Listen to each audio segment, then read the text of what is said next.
Ora, bom dia, espero que esteja tudo bem desse lado. Sou o Ricardo e este será o episódio 12 do podcast Talvez Incomode, que é sobre livros e histórias.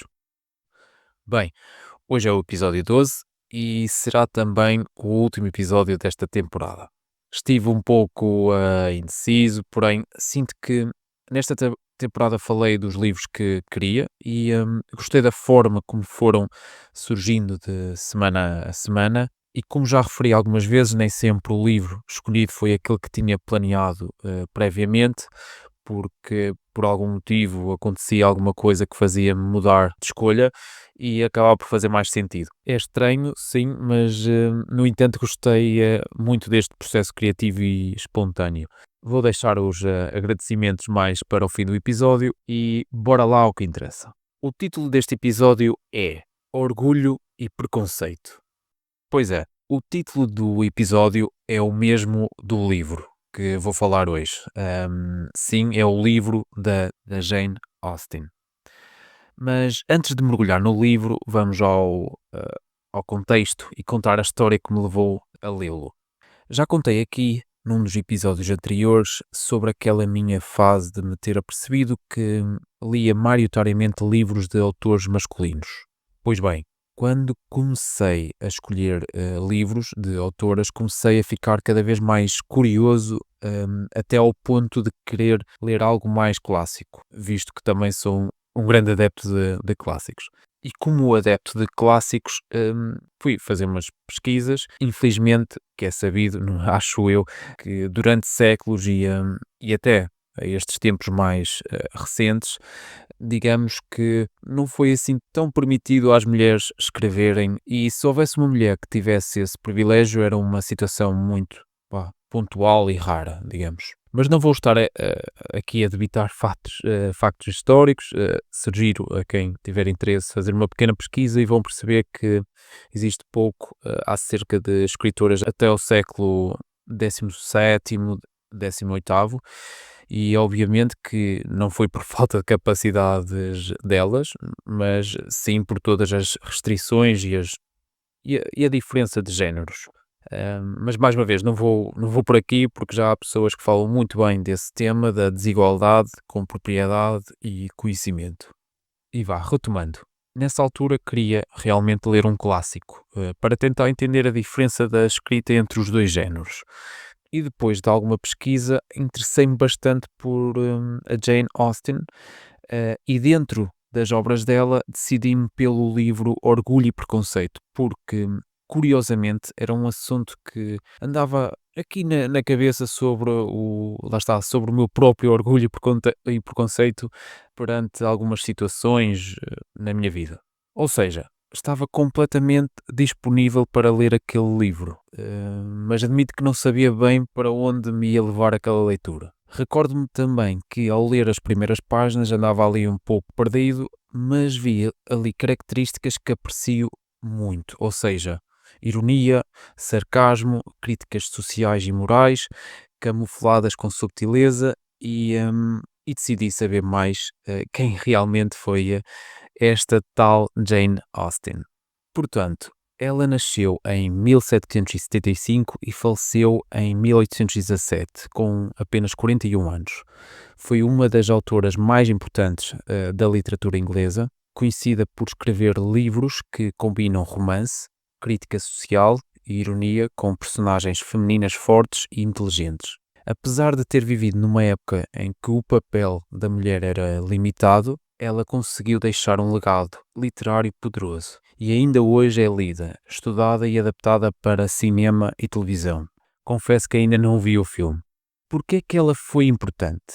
Escrevia sobre a vida das mulheres, da classe média e alta, mostrando as pressões sociais, emocionais e financeiras que enfrentavam. Lá está, criava protagonistas femininas inteligentes, irónicas e com um espírito crítico como a Elizabeth Bennet, que é a protagonista do livro que vou falar hoje. Usava uma escrita subtil para criticar as injustiças da sociedade patriarcal, mas sempre dentro dos limites aceitáveis da sua época, porque há aqui um reparo a fazer, não só com este clássico, mas muitos clássicos, acho que já devo ter falado disto, mas pronto, nunca é demais.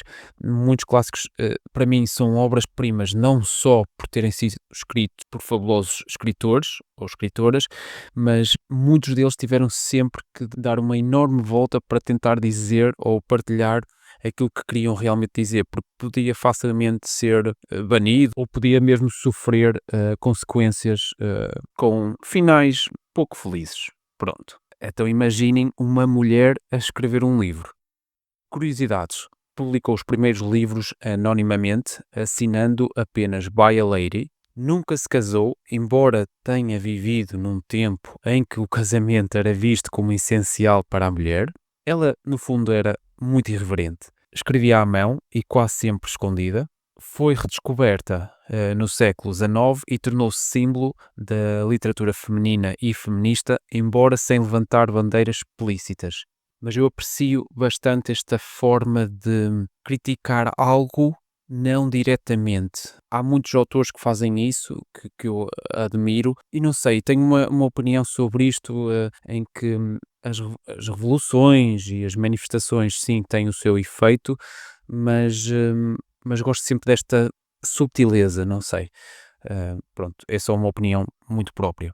Mas falando do livro em questão, foi escrito em 1813, ou seja, apenas 4 anos antes de falecer, e este é um romance mais famoso da autora. Retrata a sociedade rural inglesa do início do século XIX, onde as mulheres eram praticamente obrigadas a casar para garantir segurança financeira. Mas lá está, Austen faz isso com humor, ironia e inteligência.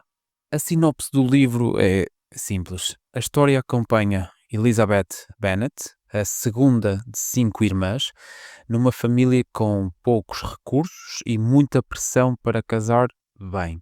E quando o rico e reservado Mr.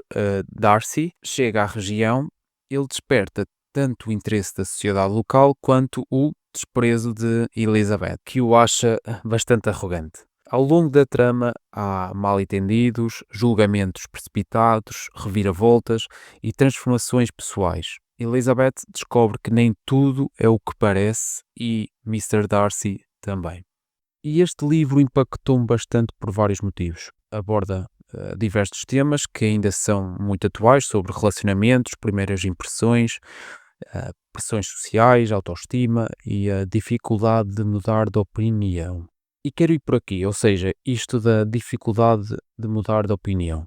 Ao longo deste livro, pensei muitas vezes que Elizabeth estava a ser muito injusta com os seus julgamentos sobre Mr. Darcy. No entanto, ela mostrou-me um lado que, digamos, eu praticara pouco.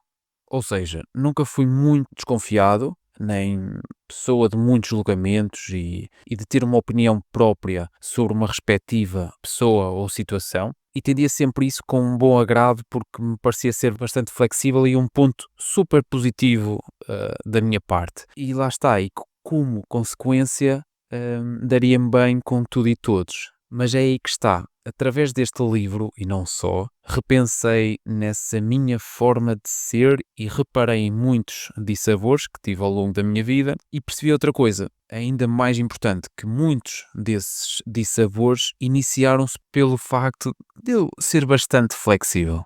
Não estou aqui a pregar que devemos estar sempre a analisar tudo, não é isso. Só que para a nossa defesa, ou pelo menos para a minha, principalmente ao conhecer pessoas, devemos ter orgulho e mantermos firmes com a nossa visão crítica e se tivermos que fazer alguns pré-julgamentos, que façamos.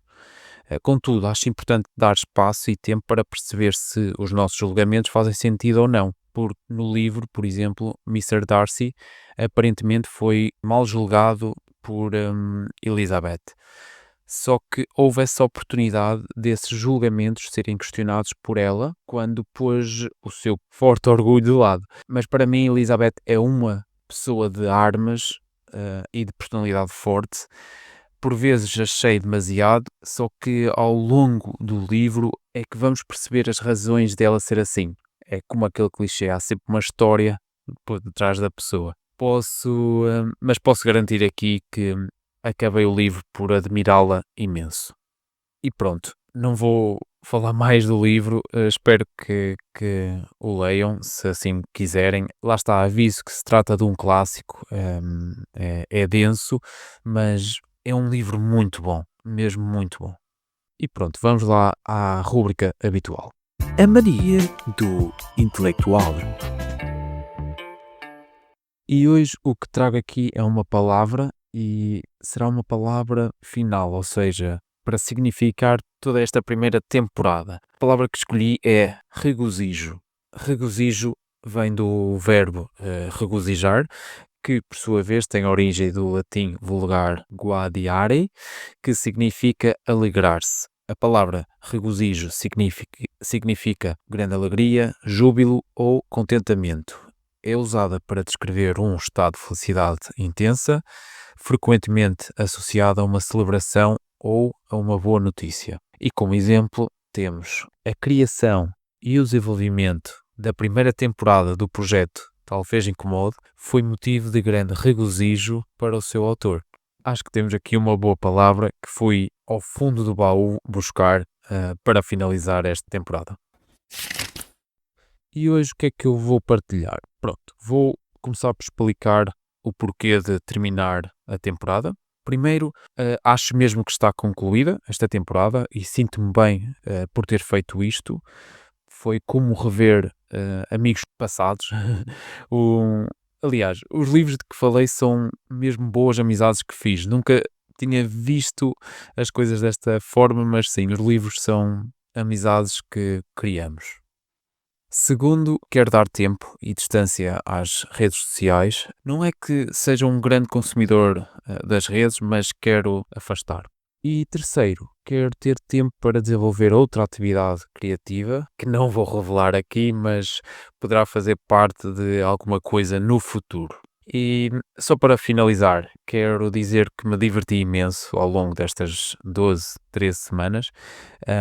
Quero também agradecer a todos que participaram, tanto nas partilhas como nas ideias. E pronto, é a hora até de dizer aqui o nome de um amigo que ajudou-me com 2 ou 3 boas ideias desde o início e ele queixou-se que nunca o tinha mencionado e é injusto, realmente. Por isso, obrigado, Xavi. E por fim, agradeço a todos vocês que foram ouvindo os episódios, espero que tenham gostado, obrigado. E como não tenho ainda qualquer previsão de voltar com uma próxima temporada, vou-me despedir da forma como costumo fazer.